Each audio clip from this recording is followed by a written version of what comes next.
и за мляко. Затова днес сме на първа среща с Гранулко. Ти защо спиш? Не трябваше ли да ме развенеш с новия дом? Никакъв кавалер си. Ти си кавалер.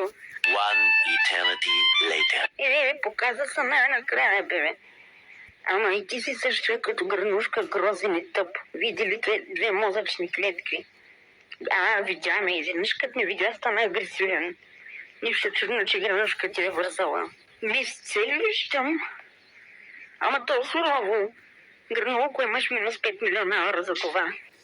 Какво прави това, бе? Точно наркотици ли?